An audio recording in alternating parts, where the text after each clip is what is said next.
ஏழ்மை, ஏமாற்றம், பயம், பதட்டம். இந்த 4ஐயும் தான் சின்ன வயசுல இருந்தே நாம வளர்றதை விட அதை அதிகமா வளர்த்து விட்டுட்டு நம்ம முதுகுல நாமளே அதை அனுதினமும் சுமந்துக்குன்னு திரியறதாலத்தான் எந்த ஒரு புதுமையான முயற்சியையும் முன்னெடுக்க முடியாம நம்ம திறமை என்னன்னு நாம தெரிஞ்சுக்காமலேயே நமக்குள்ள நாமளே ஒரு மூலையில முடங்கி போயிடுறோம். நீங்க உங்களுடைய வாழ்க்கையில குட்டைய போல ஒரே இடத்துல தங்கிடாம முன்னேற்றத்தை நோக்கி போகணும்னு நினைச்சீங்கன்னா உங்க மனசுக்குள்ள இருக்கிற இந்த 4 தடைக்கற்களை சுக்கு நூறா தூள் தூளா உடைச்சாத்தான் உங்களுடைய வாழ்க்கையில முன்னேற்றத்தை நோக்கி உங்களால நகர முடியும். இந்த கதையை நீங்க முழுசா கேட்டு முடிக்கும் போது உங்க மனசுல இந்த 4 தடைக்கற்கள்ல எத்தனை இருந்தாலும் அது அத்தனையும் உடைய ஆரம்பிச்சிடும். 100% உறுதி. கதையை பார்க்கறதுக்கு முன்னாடி உங்க மனசுல இந்த 4ல எத்தனை தடைக்கற்கள் இருக்குன்றத கமெண்ட்ல மறக்காம போடுங்க. 1, 2, 3 இல்ல 4மேவான்றத மறக்காம கமெண்ட்ல போட்டுட்டு கதையை பாருங்க.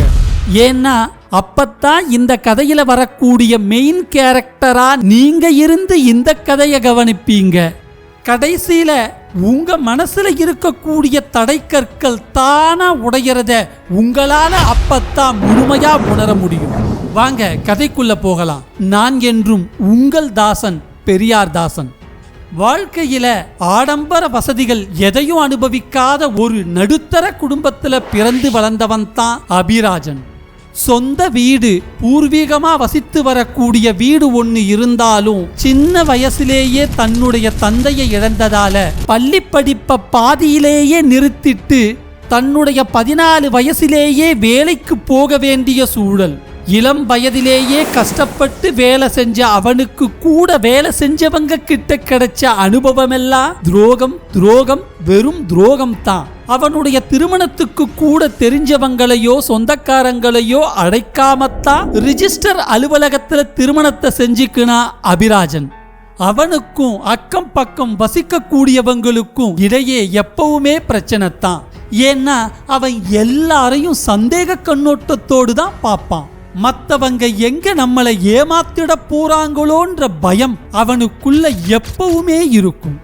யார்கிட்டையும் சகஜமாவோ துணிச்சலாகவோ பேச மாட்டான். தான் உண்டு தன் வேலையுண்டுன்னு இருப்பான். அப்படி இருந்தாலும் அடிக்கடி மற்றவங்களோட அவனுக்கு பிரச்சனைகள் ஏதாவது ஒரு ரூபத்துல உண்டாகிடும். இப்படியே காலம் போய்கொண்டிருக்க ஒரு நாள் வீட்டை விட்டு வெளியே கிளம்பும் போது எதிரே ஒரு பெரியவர் வர்றதை பார்த்தான் அபிராஜன். அந்த பெரியவருடைய முகம் ஏற்கனவே அவனுக்கு பழக்கப்பட்ட முகம் போலத்தான் தோணுச்சு. அதனால அவர் கிட்ட வர வரைக்கும் கொஞ்சம் காத்திருந்தான். அவன் நினைச்சதை போலவே அவரும் அவனை நோக்கித்தான் வந்தாரு. அவர் கிட்ட வர வர அது யாருன்னு அவனுக்கு தெரிஞ்சிடுச்சு. அவர் வேறு யாரும் இல்ல, அவனுடைய அப்பாவின் நெருங்கிய நண்பர் தான். அவருடைய பேரு சேனாதிபதி. அவர் கிட்ட வந்ததும் எப்படிப்பா இருக்கிறீங்க என்று நலம் விசாரித்தான். நான் நல்லா இருக்கிறேன்ப்பா, நீ எப்படி இருக்கிற? சின்ன வயசுல பார்த்தது உன்னை, இப்ப நல்லா வளர்ந்துட்ட அப்படின்னு அவர் கேட்க, வாங்கப்பா வீட்டுக்குள்ள போய் பேசலாம்னு வீட்டுக்குள் அழைத்து சென்றான். அவர் வரும்போதே அபிராஜனுக்கு பின்னால் இருந்த குப்பைகளை பார்த்தபடிதான் வந்தார். அவர் வீட்டுக்குள் செல்வதற்கு முன்பாக அவனுடைய வீட்டுக்கு பக்கத்தில் இருந்த காலி மனையை சென்று பார்த்தார். வழியில மட்டுமில்ல, அந்த காலி மனை முழுவதும் குப்பைகளால்தான் நிரம்பி கிடந்தது.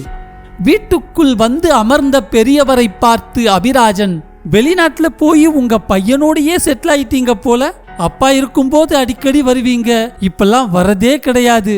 எங்களெல்லாம் சுத்தமா மறந்துட்டீங்களோன்னு நான் அடிக்கடி நினைப்பேன் என்று ஏக்கத்தோடு கூறினான். அதற்கு அந்த பெரியவர், அப்படிலாம் ஒண்ணுமில்ல, இப்ப வயசாயிடுச்சு இல்ல, முன்ன மாதிரி நினைச்சதும் நினைச்ச இடத்துக்கெல்லாம் போக முடியறதில்ல என்றார். அடிக்கடி வாங்கப்பா, சொந்தக்காரங்க கூட உங்க அளவுக்கு பாசமாவோ அன்பாவோ பழகி நான் பார்த்ததில்ல, உங்களை என் அப்பா ஸ்தானத்துல தான் பார்க்கிறேன் என்று அபிராஜன் சொல்ல, அதற்கு பெரியவர், உங்க அப்பாவிடம் நான் வச்சிருந்த நட்பு சொந்தக்காரங்களுக்கிடையே இருக்கிற பாசத்தை விட மேலானது. இங்க வந்தா கண்டிப்பா உன்னை பார்க்காம ஒரு நாளும் போக மாட்டேன் என்று சொல்லிக் கொண்டிருக்கும் போதே அபிராஜனின் மனைவி பலகாரங்களை கொண்டு வந்து கொடுத்து உபசரித்தாள். அபிராஜனும் தன்னுடைய மனைவியை பெரியவருக்கு அறிமுகப்படுத்திவிட்டு தன் மனைவியை பார்த்து, நான் சின்ன வயசுல இவங்க வீட்டில தான் எப்பவுமே விளையாடிக்கின்னு இருப்பேன். அவங்க பையனை எங்க கூட்டிக்கின்னு போனாலும் என்னையும் கூட அடைச்சிக்கின்னு தான் போவாரு. என்னுடைய அப்பாவுக்கு நெருங்கிய நண்பர். அப்பா இவரை கேட்காம எந்த ஒரு முடிவையும் எடுக்க மாட்டாரு என்று பெரியவரை பற்றி தன் மனைவியிடம் பெருமையாக பேசினான் அபிராஜன். பெரியவர் அபிராஜனை பார்த்து, வேலையெல்லாம் எப்படிப்பா போகுது? பெரிய முன்னேற்றம் எதுவும் இல்லை போல. 15 வருஷத்துக்கு முன்னாடி வீடு எப்படி இருந்ததோ அதே மாதிரி தான் இப்பவும் இருக்குது என்று விசாரிக்க, ஆமாப்பா, சம்பாதிக்கிறது வரத்துக்கும் போறதுக்குமே சரியா இருக்கு. இதுல எங்க முன்னேற்றத்தை பார்க்கிறது? எந்த முன்னேற்றமும் இல்லை. ஏதோ இந்த வீடு இருக்கிறதுனால வாடகை செலவு இல்லை, அவ்வளவுதான் என்றான். அதற்கு அந்த பெரியவர், வேலையில சரியான சம்பளம் கிடைக்கலனா ஏதாவது தொழில் செய்யறது தானே, அதை விட்டுட்டு எதுக்கு முன்னேற்றம் இல்லாத வேலையை செஞ்சுக்குன்னு காலத்தையும் நேரத்தையும் வீணடிக்கணும்? பணம் போனா கூட சம்பாதிச்சிடலாம், ஆனா நேரம் போயிடுச்சுன்னா ஒரு நிமிஷத்தை கூட உன்னால திரும்ப சம்பாதிக்க முடியாது. முன்னேற்றம் இல்லாத வேலையை பல வருஷமா செய்யறதும் கண்ணை கட்டிக்குன்னு காட்டுல நடக்கிறதும் ஒண்ணுதான்னு சொல்ல, அதற்கு அபிராஜன், எந்த முன்னேற்றமும் இல்லாத இந்த வேலையை செய்யறதை விட ஏதாவது தொழில் செய்யலாம்னு தான் பல நேரங்கள்ல தோணும். ஆனா பயமாயிருக்கு. ஏதாவது நஷ்டமாயிடுச்சுன்னா என்ன செய்யறது? இந்த காலத்துல யார நம்புறதுன்னே தெரியல. எங்க பார்த்தாலும் ஏமாத்தலும் நம்பிக்கை துரோகமுமாத்தான் தெரியுது. சின்ன வயசுல இருந்தே சின்ன சின்ன விஷயத்துல கூட ஏமாற்றத்தை மட்டும் தான் நான் அதிகமா சந்திச்சிருக்கிறேன். என்னுடைய சூழல் இப்படி இருக்கும் போது நான் எப்படி தொழில ரிஸ்க் எடுக்கிறது? ஏதாவது தொழில் செய்யலான்னு நினைச்சாலே மனசுல நடுக்கம்தான் வருது என்று புலம்ப ஆரம்பித்தான் அபிராஜன். அதற்கு அந்த பெரியவர், இப்படி எல்லாத்தையும் எதிர்மறையாவே நினைச்சு பயந்துக்குன்னு இருந்தா வாழ்க்கையில நீ முன்னேறவே முடியாது. முதல்ல நம்பிக்கையோடு எதையும் பார்க்க தொடங்கு. அப்பத்தான் உன்னுடைய பார்வைக்கு முன்னேற்றத்துக்கான வழி தெரியும். இப்படி எதிர்மறையாவே யோசிச்சுக்குன்னு இருந்தா உன் பார்வைக்கு தெரியக்கூடிய எல்லாமே தப்பாத்தான் தெரியும் என்று அறிவுரை கூறினார். அதற்கு அவன், நீங்க சொல்றது என்னவோ உண்மைதான்ப்பா. நீங்க சொல்றதையெல்லாம் என்னுடைய அறிவு ஏத்துக்கும். ஆனா சின்ன வயசுல இருந்தே துரோகத்தையும் துன்பத்தையும் பயத்தை மட்டுமே சந்திச்சிட்டு வந்த என்னுடைய மனசு ஏத்துக்காது. என்னுடைய மனசு இருக்கிற இந்த சூழல்ல நீங்க சொல்றபடியான மாற்றத்துக்கான சாத்தியமே இல்லை. அதுக்கு காரணம் நான் மட்டும் இல்ல, என்ன சுத்தி இருக்கிற இந்த சூழலும் தான் அப்படின்னு திரும்ப திரும்ப தன்னுடைய சூழலையும் தன்னை சுற்றி இருக்கக்கூடியவங்களையே அவனுடைய இந்த நிலைக்கு காரணம்னு சொல்லிக் கொண்டிருந்தான் அபிராஜன். இதற்கு மேலும் இவனிடம் வார்த்தைகளால் புரிய வைப்பது கடினம் என்பதை உணர்ந்தார் அந்த பெரியவர். அபிராஜனின் மனைவி வந்து, அப்பா சாப்பாடு ரெடி ஆயிடுச்சு, வாங்க சாப்பிடலாம் என்று அழைத்தாள். ஆனால் பெரியவர், இல்லம்மா, இன்னொரு நாள் நான் கண்டிப்பா வந்து சாப்பிடுறேன்னு சொன்னார். அப்ப அபிராஜன் தன் கையில் இருந்த ஏதோ தேவையில்லாத பொருளை ஜன்னல் வழியா வீட்டுக்கு பக்கத்தில் இருந்த காலி மனையில் தூக்கி வீசி எறிந்தான். அந்த பெரியவர் அவனை பார்த்து, ஏன்பா குப்பைய குப்பை தொட்டியில போடாம வெளியே தூக்கி போடுற என்றார்.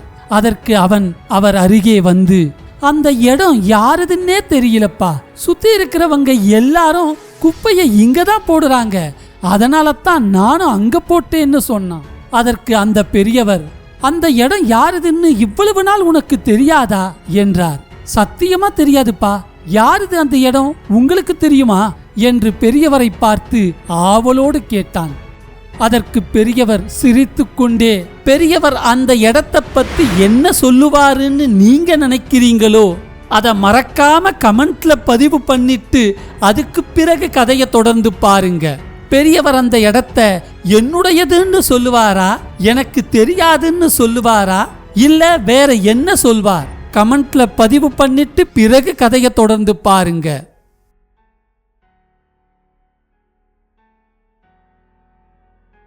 அதற்கு பெரியவர் சிரித்துக்கொண்டே, அது வேற யாரும் இல்ல, உங்க அப்பாவதுதான். அதுக்கான டாக்குமெண்ட் கூட என்கிட்ட தான் இருக்கு என்றார். அப்படி அவன் சொன்னதும் அபிராஜனின் மனம் சந்தோஷத்தில் மிதந்தது. என்ன என்ன என்ன சொல்றீங்க? அது எங்களுடைய இடமா? உண்மையிலேயே அது எங்களுடைய இடமா என்று திரும்ப திரும்ப பெரியவரிடம் கேட்டான். பெரியவரும் அது உன் அப்பாவுடையதுதான், அது இனி உன்னுடையதுதான் என அழுத்தம் திருத்தமாக சொன்னவர், சரி நேரமாயிடுச்சு, ஊருக்கு போகணும், 1 வாரம் கழிச்சுத்தான் வருவேன், வந்த பிறகு அந்த டாக்குமெண்ட்டை தேடி எடுத்து தரேன் என்று சொல்லி புறப்பட்டார். 1 வாரம் கழிந்தது. அந்த பெரியவரும் வந்தார். வீட்டுக்கு வெளியே நின்று கொண்டிருந்த அபிராஜனின் மனைவி தூரத்தில் பெரியவர் வருவதை பார்த்ததும் பக்கத்து காலி மனையில் இருந்த அபிராஜனை கூப்பிட்டாள். அபிராஜனும் பெரியவரை வாங்கப்பா வாங்க என்று வரவேற்றான். வந்தவருக்கு ஆச்சரியம். 1 வாரத்துக்கு முன்பு குப்பை மேடாக இருந்த இடம் சுத்தப்படுத்தப்பட்டு ஆங்காங்கே செடிகளும் மரக்கன்றுகளும் நடப்பட்டிருந்தது. அபிராஜனை பார்த்து பெரியவர் கேட்டார், என்ன ஒரே வாரத்துல இவ்வளவு பெரிய மாற்றம்? குப்பை மேடு கோபுரமானது மாதிரி இடமே சுத்தமா மாறி போயிருக்கு என்றார். இப்பொழுது அபிராஜனின் குரலில் புதிய தெம்பு தென்பட்டது. இந்த இடத்திலேயே புதுசா ஒரு தொழில் ஆரம்பிக்கலான்னு இருக்கிறம்பா, அதுக்குத்தான் உடனே சுத்தப்படுத்தினேன். அது மட்டும் இல்ல, நம்ம இடம்னு தெரிஞ்ச பிறகு நாம் அதுல குப்பைய போடுவோமா, இல்ல அடுத்தவங்களைத்தான் குப்பைய போட விட்டுடுவோமா என்று உற்சாகம் நிறைந்த மனநிலையோடு சொன்னான். அப்போது அந்த பெரியவர், இதைத்தான் நான் எதிர்பார்த்தேன், இப்ப தெரியுதா? தன்னுடைய இடம்னு தெரிஞ்ச பிறகு நீயும் குப்பைய போடாம அடுத்தவங்களையும் குப்பை போட அனுமதிக்காம எப்படி உடனே சுத்தப்படுத்தினியோ அதே மாதிரி உன்னுடைய மனசுலையும் ஏழ்மை, துரோகம், பயம்னு அடுத்தவங்களால உண்டாக்கி வச்சிருக்கிற குப்பையான எண்ணங்களையும் நீ அப்பப்ப சுத்தப்படுத்தி வச்சிருந்தா, பசுமையான செடிகளைப் போல நேர்மையான எண்ணங்களை அப்பப்ப விதைச்சிருந்தா உன்னுடைய வாழ்க்கையில பல மாற்றங்களையும் பல வாய்ப்புகளையும் நீ எப்பயோ சந்திச்சிருப்ப. இத உனக்கு புரிய வைக்கணும்ன்றதுக்காகத்தான் நான் வாங்கிய இந்த இடத்தை உங்க அப்பா வாங்கின இடம்னு சொன்னேன் என்றார் அந்த பெரியவர். அவர் அப்படி சொன்னதும் அவர் தனக்கு பாடம் புகட்ட வேண்டும் என்ற நல்ல எண்ணத்தில் தான் இப்படி சொல்லி சென்றார் என்பதை அந்த ஒரு நொடியில் புரிந்து கொண்டான் அபிராஜன். உடனே இந்த இடம் இல்லைன்னா என்னப்பா, இந்த 1 வாரத்துல என் மனசுல ஏற்பட்டிருக்கிற மாற்றம் இருக்கே அது ஒண்ணு போதும். இந்த மாதிரி எத்தனை இடத்தை வேணும்னாலும் வாங்க முடியும்ன்ற புது நம்பிக்கை வந்திருக்கு. புது தொழிலை மேம்படுத்துறதுக்கான திட்டமும் அதை செயல்படுத்துறதுக்கான செயல்முறையையும் வகுத்து வச்சிருக்கிறேன். இவ்வளவு நாள் ஏன் இந்த எண்ணம் என் மனசுல தோணாம போச்சுன்னே தெரியல. இந்த புதுமையான எண்ணத்தையும் மனசுல நம்பிக்கையையும் வர வச்ச உங்களுக்குத்தான் முதல்ல நன்றி சொல்லணும். வாங்கப்பா வீட்டுக்குள்ள போய் பேசலாம் என்று பெரியவரை வீட்டுக்குள் அழைத்தான். வீட்டுக்குள் வந்ததும் பெரியவர் அபிராஜனை பார்த்து, உன்னுடைய நம்பிக்கை ஒரு நாளும் வீண் போகாது. உன்னுடைய நேர்மறையான எண்ணத்துக்கு இனி எல்லாம் உனக்கு கிடைக்க ஆரம்பிச்சிடும். இந்த இடத்தை நீயே வச்சுக்கோ. இத நான் உனக்கு சும்மா கொடுக்கல. நான் உன்னுடைய அப்பாவிடம் கடன் பட்டிருக்கிறேன். பல நேரங்கள்ல நான் கஷ்டப்படும் போதெல்லாம் உங்க அப்பா தான் எனக்கு உதவி செஞ்சாரு. அவர் மட்டும் எனக்கு உதவாம இருந்திருந்தா எப்பவோ இந்த இடத்தை வித்திருப்பேன். அதனால தான் போன தடவை வந்தபோதே இந்த வார்த்தைய அழுத்தம் திருத்தமா சொன்னேன். இது உன்னுடைய அப்பாவுடைய இடம்தான்னு. நாளையே இந்த இடத்தை உன்னுடைய பேருக்கு மாத்தி தரேன். நீ நினைச்சபடியே இந்த இடத்திலேயே உன்னுடைய தொழிலை தொடங்கு. இனி எப்பவுமே நேர்மறையான எண்ணத்தோடு உன்னை சுத்தி இருக்கிறவங்களை பாரு. இந்த இடம் உன்னுடையதுதான்னு தெரிஞ்சதும் அந்த நொடியில இருந்து நீயும் குப்பைய போடல, அடுத்தவங்களையும் குப்பை போட அனுமதிக்கல.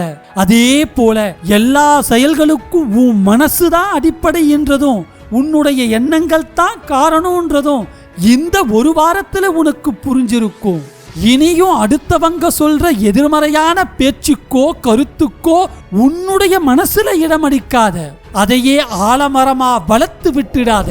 உன்னுடைய இடத்துல எதை போடணும் எதை போடக்கூடாதுன்னு எப்படி நீ முடிவு பண்றியோ அதே மாதிரி உன்னுடைய மனசுல எதை போடணும் எதை போடக்கூடாதுன்னு நீதான் முடிவு பண்ணணும். எப்பயோ யார் யாரோ போட்ட குப்பைகளை அப்படியே மனசுக்குள்ள சேர்த்து வச்சு எல்லாத்துக்கும் அதுதான் காரணம்னு சொல்லாம நீ அப்பப்ப உன்னுடைய மனசை நேர்மறையான எண்ணங்களால சுத்தப்படுத்தி கொண்டே இருந்தா நீ நினைச்சபடியே இந்த ஒரு இடம் மட்டும் இல்ல, இத போல எத்தனை இடத்தை வேணும்னாலும் உன்னால வாங்க முடியும் என்றார் அந்த பெரியவர். இதோடு இந்த கதையை முடிச்சுக்கிறேன். இந்த கதையை கேட்ட நீங்க உங்களுடைய வாழ்க்கையில இந்த கதையில வரக்கூடிய அபிராஜனை போல என்னுடைய இந்த நிலைமைக்கு சூழல் தான் காரணம், என்னுடைய படிப்பு தான் காரணம், என்னுடைய ஏழ்மையான நிலைமை தான் காரணம், என்னுடைய குடும்பம் தான் காரணம், அதுதான் காரணம், இதுதான் காரணம்னு எதையாவது நினைச்சுக்குன்னு இருந்தா அந்த குப்பையான எண்ணங்களை எல்லாம் இன்னையோட அழிச்சு ஒழிச்சிடுங்க.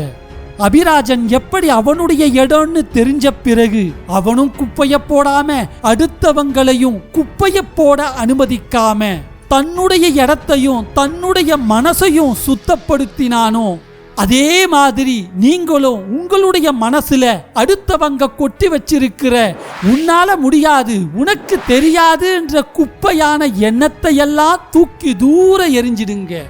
என் சூழல் தான் எல்லாத்துக்கும் காரணம், என்னுடைய ஏழ்மை தான் எல்லாத்துக்கும் காரணம்னு உங்களுக்குள்ள நீங்களே இதுவரைக்கும் கொட்டி வச்சிருந்த எதிர்மறையான எண்ணத்தை இப்பவே எரிச்சிடுங்க. உங்க மனசுக்குள்ள இருக்கிற எல்லா குப்பைகளையும் அகற்றி ஒரு வாரம் இல்ல ஒரு நாள் பாசிட்டிவான எண்ணத்தோட உங்களுடைய தொழிலை அணுகி பாருங்க, உங்களுடைய வேலையை செஞ்சு பாருங்க. இதுவரைக்கும் கிடைக்காத புதுவிதமான அனுபவம் உங்களுக்கு கிடைக்கும், இதுவரைக்கும் கிடைக்காத புதுவிதமான ஐடியாக்கள் உங்களுக்கு கிடைக்கும். அபிராஜனுக்கு அந்த ஒரு வாரத்துல கிடைச்ச அனுபவம் கண்டிப்பா உங்களுக்கும் கிடைக்கும்.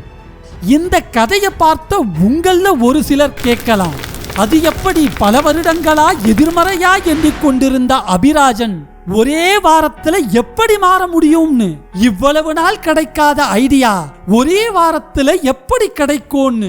அப்படி உங்கள ஒரு சிலருடைய மனசுல இந்த ஐயம் தோணுச்சுன்னா இதோ இப்ப இந்த கதையை எழுதி முடிச்சு வீடியோவை உருவாக்குற இந்த நேரத்துல இன்னொரு கதையையும் எழுதி இருக்கிறேன்.